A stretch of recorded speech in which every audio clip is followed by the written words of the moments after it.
Hey, qué rollo, qué tranza, qué pedo, qué show. Bienvenidos a Semiótica Tumbada, su canal favorito. Si no lo conocían, pásenle a lo barrido. Mi nombre es Tati y como vieron en el día de hoy vamos a hablar de esta nueva herramienta de ChatGPT, Canva, y de la escritura asistida por inteligencia artificial, ya sea escritura de código o narrativa, pero en este video nos vamos a centrar en la narrativa. Les voy a contar un cuento que escribí asistido por la inteligencia artificial y después vamos a hablar sobre el proceso, ¿no? Antes que nada les quiero confesar, yo no quería decir al principio del video que este cuento había sido hecho por inteligencia artificial, no porque yo me quiera reservar toda la autoría para mí, ni mucho menos, sino porque me interesaba que juzgaran la historia independientemente de cómo haya sido el proceso, para saber si realmente es buena o no. Es algo que todavía no decido. Me pasó que me saturé, vi demasiadas veces la historia. Digamos que la escritura con inteligencia artificial no es lineal. Creo que ninguna escritura es lineal, pero en el momento en el que escribes una historia, pues tienes el texto y vas editando aquí y vas editando acá. Con inteligencia artificial fue un proceso más como de me escribo un cuento borrador, se lo doy. Me da uno corregido, no me gusta. Yo se lo corrijo y me corrige, yo le corrijo y así nos pimponeamos un rato hasta que la historia queda. Por lo tanto, la historia completa la leo muchas veces. Es algo mucho más cansado si lo comparamos con el modo de escritura clásico, por lo menos en la aproximación a la que hice ahora, ¿no? Pero bueno, sí, no quiero dar demasiados preámbulos.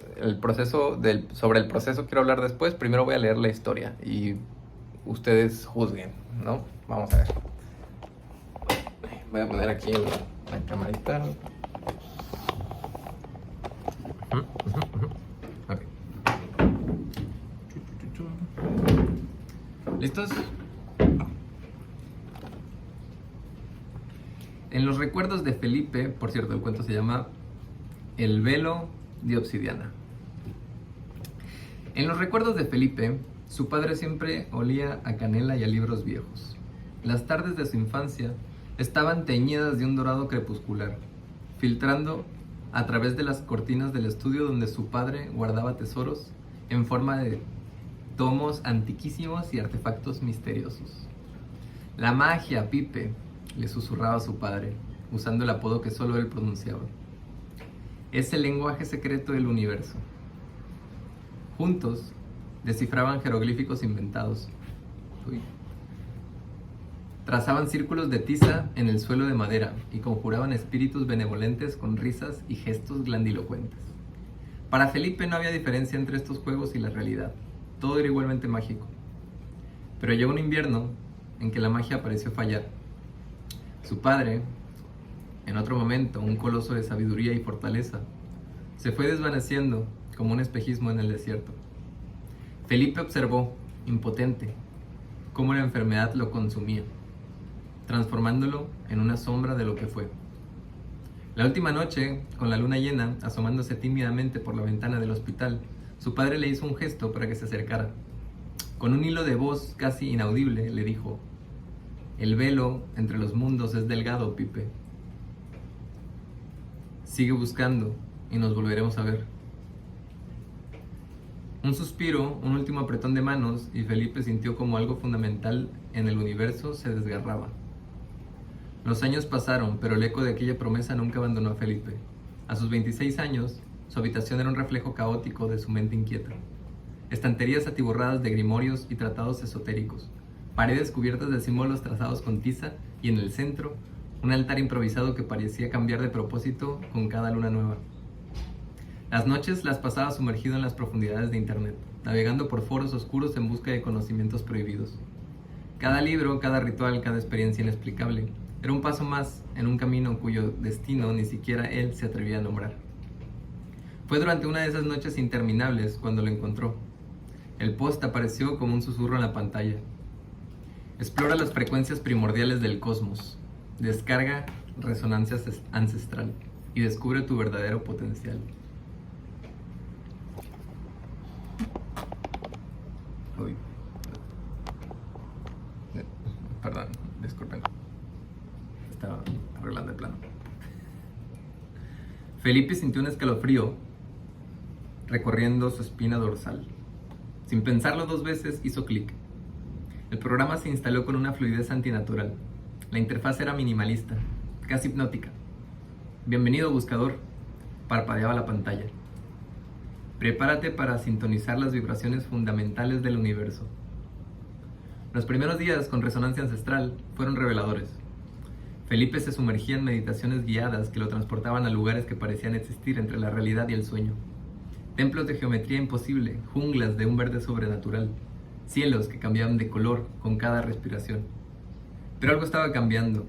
Los sueños de Felipe se poblaron de sombras escamosas y... Uy, me perdí. Perdón. Se me fue el párrafo.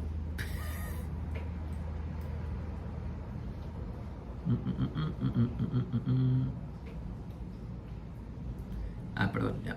Los sueños de Felipe se poblaron de sombras escamosas y susurros en lenguas olvidadas. Despertaba empapado en sudor con frío, con la certeza de que algo lo observaba desde los rincones más oscuros de su habitación. El programa evolucionaba con él. Las meditaciones se volvían más intensas, rayando en lo doloroso. Los rituales más complejos y siniestros. Una madrugada, Felipe se encontró dibujando intrincados patrones con su propia sangre sin recordar cómo había comenzado. Tu frecuencia se está alineando, le aseguraba el programa. Pronto alcanzarás la sintonía perfecta con las energías primordiales. Felipe apenas comía o dormía. Su cuerpo se deterioraba, pero su mente vibraba con una energía inusitada.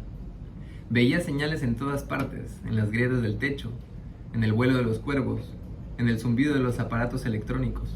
Todo parecía converger hacia una gran revelación inminente.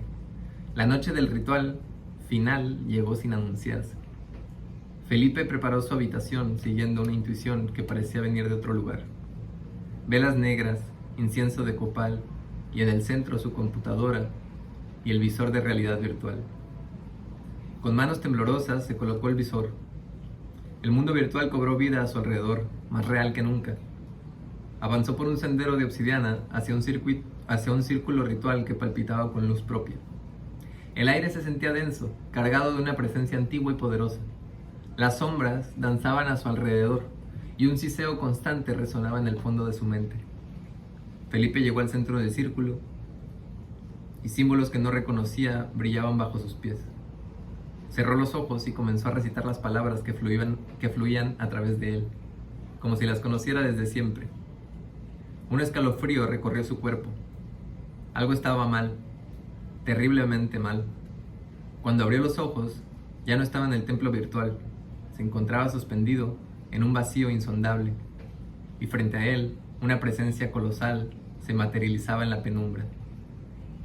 La entidad era una amalgama grotesca de formas, una masa de escamas, plumas y ojos que desafiaba la comprensión.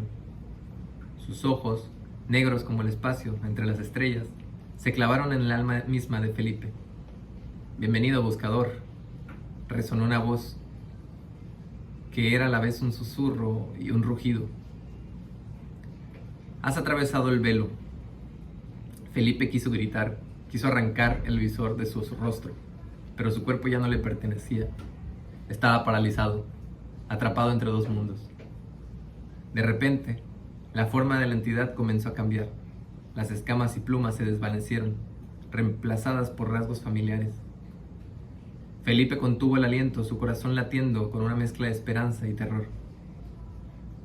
«¿Papá?», susurró, su voz quebrándose. Su voz se quebraba.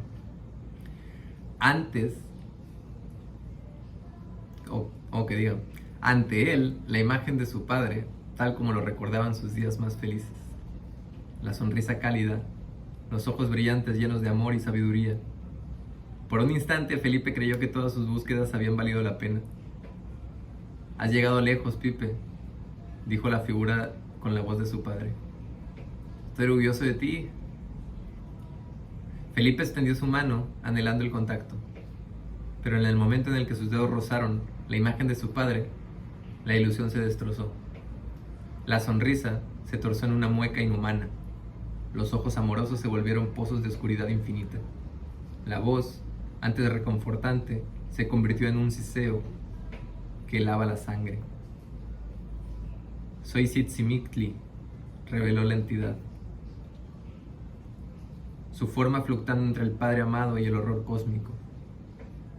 Soy el devorador de luz, y tú, Felipe, eres mi ofrenda.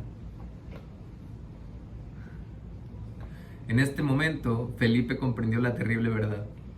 No había estado sintonizando con energías cósmicas.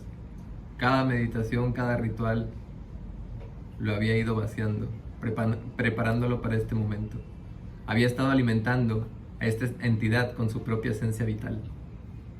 Sintió cómo Tzitzimictli se adentraba en su mente, devorando sus pensamientos, sus recuerdos, su ser más profundo. Tu búsqueda te ha traído hasta aquí, Sisio. Su voz, una parodia grotesca de la calidez paterna. Ahora serás parte de algo más vasto. Serás parte de mí. Felipe gritó, pero ningún sonido escapó de su garganta. Su conciencia se fragmentaba, absorbida por la entidad.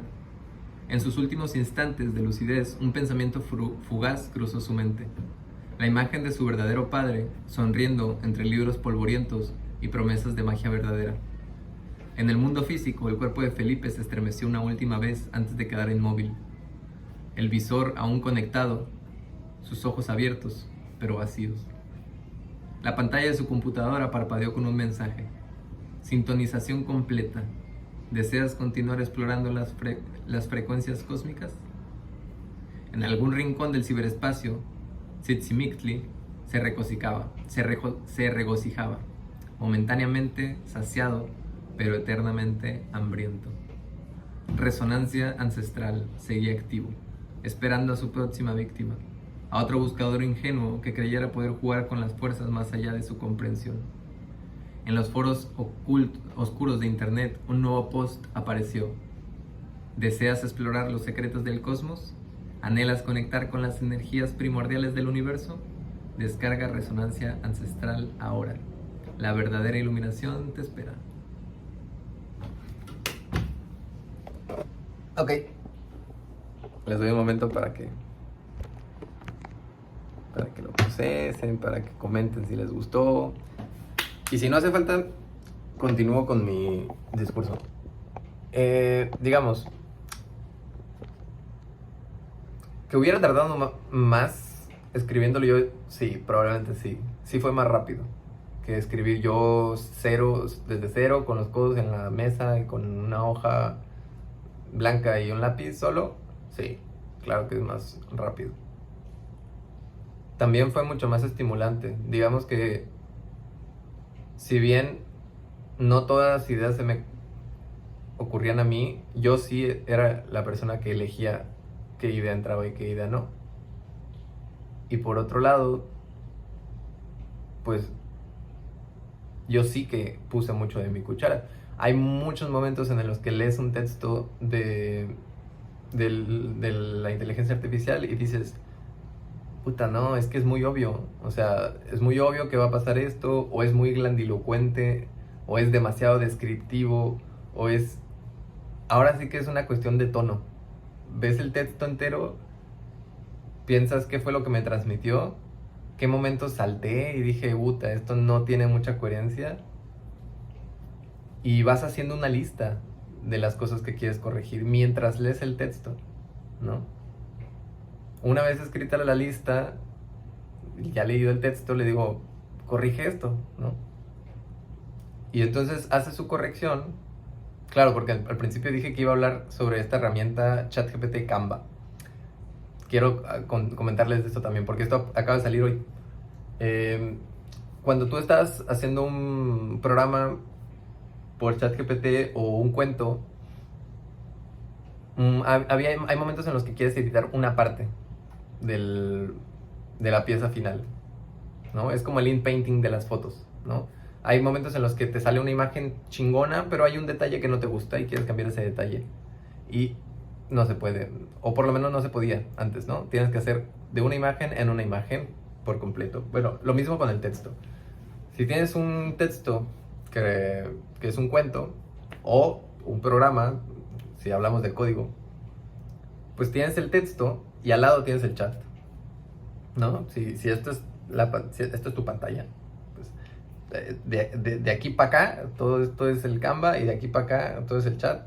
Yo sé que esto se podría resolver mostrándoles la pantalla, pero pues esto es más rápido porque no tengo que editar nada. Entonces, a lo que me refiero es, con esta nueva herramienta de ChatGPT lo que podemos hacer es editar un texto. Es editar partes específicas de un texto. Digamos, si yo tengo los 3 actos y el segundo no me gustó, le puedo decir que edite específicamente ese, ¿no? Hay momentos que te suelta frases que dices, puta, esto sí encaja esta frase, pero lo dijo muy formal, ¿no? O hay un regionalismo que creo que encaja mucho mejor con mi mood, mi historia, lo que yo quiero contar, ¿no? Entonces se vuelve un poco como las rueditas de la bici. No creo que sea la mejor metáfora, porque las rueditas son para no caerte. Esto es más como una especie de potenciador, te está asistiendo, te está haciendo de rebote de ping pong. Es como ir en muchos sentidos es como ir al psicólogo. ¿Te ha pasado que vas al psicólogo y el psicólogo te dice exactamente lo que ya sabías, pero de alguna forma terminas justificando el pago del psicólogo porque si no se lo hubieras dicho no te hubieras escuchado? Esto es un poco así, esto es un poco así. O sea, yo sé que cuando uno es escritor le cuesta mucho encontrar gente que se interese y que lea los textos, sobre todo leerlos más de una vez, que a veces es lo que un escritor necesita, el hacer ping pong de ideas con otra mente. Y no digo que no busquen humanos para que sean sus psicólogos y lectores. No estoy diciendo eso. Parece que sí, pero no estoy diciendo eso. No reemplaza, complementa. Y yo creo que es otra forma de escribir y no es necesariamente mejor ni peor. Ojo, yo no creo que... Me estoy dando cuenta de lo complicado o de lo complejo que puede llegar a ser escribir una buena historia. No es de las... O sea, yo pensé que iba a ser de las primeras cosas que iba a lograr hacer bien esta onda en la inteligencia artificial, porque al fin y al cabo empezó generando texto, mucho texto. Pero hay algo muy profundo en el manejo del ritmo, del lenguaje vívido que se puede utilizar y de, no sé, el diseño de los personajes, los arquetipos, hay muchas capas que pueden hacer tu cuento bueno. Y muchas de esas capas no son pertenecientes a la inteligencia como la entienden las máquinas, ¿no? Es otro tipo de razonamiento, o mejor dicho, otro tipo de proceso de la información que no es el razonamiento, el que nos hace a nosotros, los seres orgánicos, superiores de alguna forma al tipo de inteligencia que puede ser la inteligencia artificial. Es la aproximación holística de la sabiduría, el conocimiento, el entendimiento, encarnados en cuerpos sintientes, lo que hace que realmente seamos especiales, muy especiales como especie. Y ya está, me intencié y creo que me perdí un poco de lo que quería decir, que es básicamente, llegó esta herramienta, estamos escribiendo con inteligencia artificial y tengo la curiosidad si son buenas las historias. De verdad, no tengo ni idea si lo que les acabo de leer es una buena historia o de plano no. Les voy a confesar, mientras la leía hubo 2 o 3 cosas que ahorita yo cambiaría. Probablemente es que estaba cansado, estaba saturado y no tenía ningún tipo de objetividad al verlo. Me pasa mucho con las pinturas, me pasa mucho con los videos. Una vez escuché a un pintor diciendo que él cuando no podía seguir pintando porque ya sentía que estaba trabado y estaba dando vueltas en el mismo punto, lo que hacía era tapar su pintura o girarla y dejarla ahí reposar durante 1 o 2 semanas. Dice que cuando él vuelve a ver la pintura es evidente el punto en el que tiene que trabajar, ¿no? Bueno, un poco es así. Yo siento que esta historia, capaz y si la veo en una semana, me es mucho más evidente lo que está pasando. Pero como soy de mi generación y me urge saber ya si es buena, por favor, por favor díganme qué opinan. Y si no opinan nada,